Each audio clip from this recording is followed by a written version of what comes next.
வணக்கம் தோழர்களே.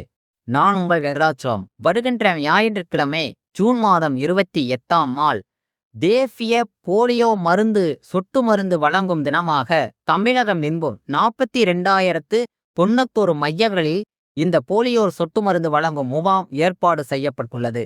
தமிழகத்தில் உள்ள 52,91,000 குழந்தைகளுக்கு இந்த போலியோ சொட்டு மருந்து வழங்கப்பட உள்ளது. அன்பு பெற்றோர்களே, நமது 0 வயது முதல் 5 வயதுக்குட்பட்ட குழந்தைகளுக்கு இந்த போலியோ சொட்டு மருந்தை வழங்கலாம். போலியோ சொட்டு மருந்து எங்கெல்லாம் வழங்கப்படும்? நமக்கு அருகில் உள்ள அங்கன்வாடி மையங்களின் போலியோ சொட்டு மருந்து வழங்கப்படும். அரசு ஆரம்ப சுகாதார நிலையங்கள், மருத்துவக் கல்லூரி மருத்துவமனைகள், அரசு மருத்துவமனைகள், அரசு மருத்துவக் கல்லூரி மருத்துவமனைகளில் இந்த போலியோ சொட்டு மருந்து வழங்கப்பட உள்ளது. மக்கள் அதிகமாக கூடக்கூடிய இடங்களான பேருந்து நிலையங்கள், ரயில் நிலையங்கள் மற்றும் சுங்கச்சாவடிகள், தேசிய நெடுஞ்சாலைகளிலே இருக்கக்கூடிய கட்டண சுங்கச்சாவடிகள், டோல்கேட் சொல்றீங்களா, அங்கெல்லாம் தற்காலிக மையங்கள் அமைக்கப்பட்டு குழந்தைகளுக்கு போலியோ சொட்டு மருந்து வழங்கும் முகாம் ஏற்பாடு செய்யப்பட்டுள்ளது. இந்த மாற்றுத்திறனாளிகளை உருவாக்கக்கூடிய சமூகமாக இது மாறிவிடக் கூடாது என்பதாலேயே இந்த சொட்டு மருந்து வழங்கப்படுகிறது. எனவே அன்பு பெற்றோர்களே, தவறாமல் போலியோ சொட்டு மருந்து நீங்கள் வழங்கலாம். யாருக்கு வழங்க வேண்டும் போலியோ சொட்டு மருந்து?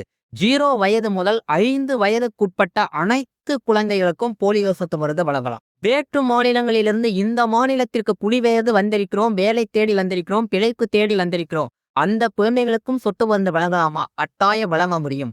உங்கள் குழந்தைகளை அருகில் உள்ள சொட்டு மருந்து மையங்களுக்கு சென்று நீங்கள் சொட்டு மருந்து வழங்க முடியும். அங்கு இருக்கக்கூடிய ஆரம்ப சுகாதார நிலையங்களை அணுகுங்கள், அல்லது அங்கன்வாடி மையங்களை அணுகி அந்த ஒருங்கிணைப்பாளரிடம் கேளுங்கள். அவர்கள் கட்டாயம் உங்களுக்கு சொட்டு மருந்தை வழங்குவார்கள். இந்த சொட்டு மருந்து வழங்கும் படியிலே 2 லட்சத்திற்கும் அதிகமான ஊழியர்கள் அமிலகமிப்பும் ஈடுபட உள்ளன. நமது குழந்தைகள் நல்ல ஆரோக்கியமான குழந்தைகளாக இருக்க வேண்டும் என்று நினைக்கக்கூடிய பெற்றோரா நீங்கள், ஞாயிற்றுக்கிழமை உங்கள் வேலைகளை எல்லாம் ஒதுக்கி வைத்துவிட்டு முதல் வேலையாக குழந்தைகளுக்கு சொட்டு மருந்து அளியுங்கள். இதற்கான நேரம் ஏதாவது உள்ளதா? நேரம் உள்ளது. காலை 7 மணி முதல் மாலை 5 மணி வரை மட்டுமே நீங்கள் இந்த சொட்டு மருந்தை வழங்க முடியும். நாங்கள் அந்த முகாம் நாளன்று தவற விட்டுவிட்டோம், வேறொரு நாளை வழங்க முடியுமா? கட்டாயம் வழங்க முடியும்.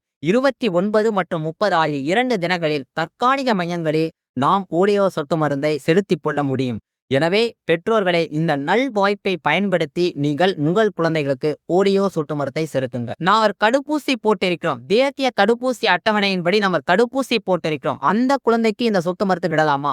கட்டாயம் செலுத்திக் கொள்ள முடியும். நீங்கள் எந்த தடுப்பூசி போட்டிருந்தாலும் இந்த சொட்டு மருந்தை விடுவதனால் எந்த பாதிப்பும் ஆகாது. எனவே போலியோ சொட்டு மருந்தை மறக்காமல் உங்கள் குழந்தைகளுக்கு விடுங்கள். போலியோ என்பது கை கால்களை முடமாக்கும் ஒரு நோய், வைரத்தால் ஏற்படக்கூடிய நோய். இதனை தடுக்கவே போலியோ சொட்டு மருந்து வழங்கப்படுகிறது. நம் குழந்தைகளின் எதிர்காலத்தை பார்க்க நீங்கள் ஒரு 2 நிமிடம் ஒதுக்க மாட்டீர்களா? அந்த 2 நிமிடத்தில் 2 குறி சொட்டு மருந்தை இட்டு அந்த குழந்தையை வாழ்நாளெல்லாம் சிறப்பாக வாழச் செய்யுங்கள். 52,91,000 குழந்தைகள் தமிழகத்திலே சொட்டு மருந்து வழங்கப்பட வேண்டும் என்ற ஒரு கணக்கு சொல்கிறது. இந்த புள்ளி விவரத்தின்படி ஒரு குழந்தை கூட விடுபடாமல் தமிழகம் எங்கும் அனைத்து குழந்தைகளுக்கும் சொட்டு மருந்து செலுத்தப்பட வேண்டும் என கிராம விழிகள் அறக்கட்டளை விரும்புகிறது.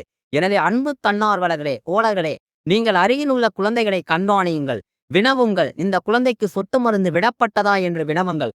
அவர்களின் பெற்றோர்களிடத்தில் விழிப்புணர்வை ஏற்படுத்துங்கள். இந்த தகவலை ஒவ்வொரு பெற்றோரிடத்திலும் கொண்டு சென்று சேர்க்க வேண்டியது ஒவ்வொரு தோழரின் கடமையாகும். அன்பு தோழரே, ஒரு குழந்தையும் விடுபடாமல் பிறந்த குழந்தை முதல் 5 வயதுக்குட்பட்ட அனைத்து குழந்தைகளுக்கும் சொட்டு மருந்து செலுத்தி போலியோ இல்லாத தமிழகம் படைப்போம். வாருங்கள் தோழர்களே.